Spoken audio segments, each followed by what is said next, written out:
Mister எடிஸ் மெய் என்பவர்களுக்கு உங்கள் பிரபஞ்ச ஜோதிட ஆராய்ச்சியாளர், உங்கள் பாரம்பரிய வைத்தியர், உங்கள் ராஜசூரியன். அற்புதம், ஆனந்தம். மெய் என்பவர்களே, இப்போ இந்த பல் சம்பந்தமான பிரச்சனை இருக்கு. எல்லாத்துக்கும் நிறைய பேருக்கு இந்த பல்லு சுகர்னால பாதிக்கப்படுது. பொதுவா என்ன மாதிரி பிரச்சனையா இருந்தாலும் சரி, இந்த பற்களை பாதுகாப்பதற்கு நீங்க என்ன செஞ்சா சரியா இருக்கும்? பற்களை பாதுகாக்க புட்களை பறி என்ன சொல்றீங்க அப்படிங்கிறீங்களா? புல், பல்லுக்கும் புல்லுக்கும் என்னையா இருக்கு? பல்ல வேற ஒன்றும் இல்லை, அரணை. பல்லு அரணைன்னு ஒன்று இருக்கு. அரணையை விரட்டுகின்றது அருகம்புல். அப்ப அருகம்புல் போதுமா? போதும். கல் உப்பு, அருகம்புல்லுங்க. என்ன நோயா இருந்தாலும் செத்தான். அருகம்புல் பொடியை வாங்கிக்கங்க, கல் உப்பை சேர்த்துங்க. கடுக்காத்தூள் 100 கிராம்.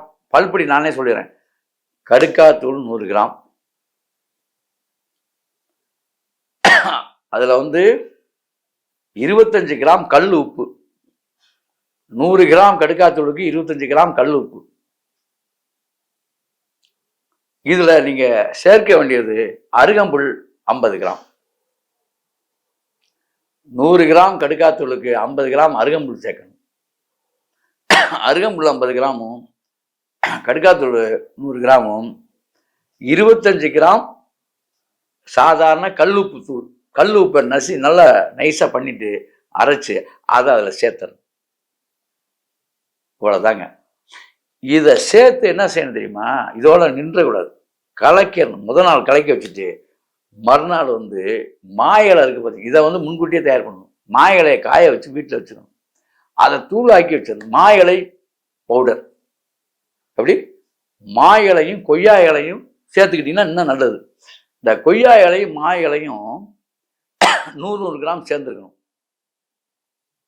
மா இலை, கொய்யா இலை இந்த தூளோட கலந்துருங்க. இப்ப இது கலக்கும் போது மேலும் 25 கிராம் உப்பு சேர்த்துக்கணும். மா இலை, கொய்யா இலை கலக்கும் போது எப்போ சேர்க்கணும்? அன்னைக்கு சேர்க்கக்கூடாது, 2 நாள் விட்டுட்டு அதுக்கப்புறம் இதை சேர்க்கணும். அதுதான் விஷயமே. இப்போ ஒன்றா கலந்துட்டீங்க எல்லாம். அற்புதமான பாடி பல்ல வச்சு அப்படி தேய்ச்சி அப்படி எடுத்து பாருங்க, பளபளன்னு இருக்கும். பற்கள் வெண்மை. அப்படி இதான் உண்மை. பற்களுக்கு நன்மையும் கூட. அது மட்டும் இல்லை, சொத்தப்பல்லு வலி உடனே போகும். எப்படி? அதில் சொத்தப்பல்லு வலி உடனே போகும். இன்னொரு விஷயம் இருக்கு, பல் கூச்சம் போயிடும், பல் ஆட்டம் உடனே நிற்கும். எல்லா இதுவுமே நடக்குங்க. பல் சம்பந்தமான வாயில போட்டு நீங்க எடுத்தீங்கன்னா தொண்டையிலேருந்து சளி, கபக்கட்டு எல்லாம் தூள் கிளப்பிடும். அது மட்டும் இல்லை, கண்கள், முகம் வசீகரம் பெறும். அவ்வளவுதாங்க விஷயம். ஆகவே அன்பர்களே, இந்த பல்வலிக்கு நான் சிறந்த மருந்தை சொல்லி இருக்கிறேன். இது சிம்பிளான விஷயம் அப்படின்னு நினைச்சிட்டு விட்டுறாதீங்க. தயவு செஞ்சு வீட்டில் போய் இதெல்லாம் தயார் பண்ணி, இதெல்லாம் சிம்பிளான விஷயம்தான், அழகா ப்ரிப்பேர் பண்ணலாம். அதுக்கு கஷ்டப்பட்டு ப்ரிப்பேர் பண்ணிட்டு நீங்க இதை செஞ்சு பார்த்துட்டு மிஸ்டர் எடிஸ்ல உங்க பதிவை மேற்கொள்ளணும். அது மட்டும் இல்லை, எல்லா விதமான நோய்களுக்கும் நம்முடைய முன்னோர்கள் இப்படி மிகச் சாதாரணமாக மருந்து சொல்லியிருக்காங்க. இதெல்லாம் தீரலை, ஒன்றும் செய்ய முடியல எங்களுக்கு, அதெல்லாம் செய்ய முடியல, இந்த சில பேரால முடியாது. அப்படி முடியாதவர்கள் கவலைப்பட வேண்டாம். யாம் இருக்க பயமே இல்லை. Sugar patient, BP patient, heart patient எல்லாருமே இந்த பல்பொடியை பயன்படுத்தலாம்.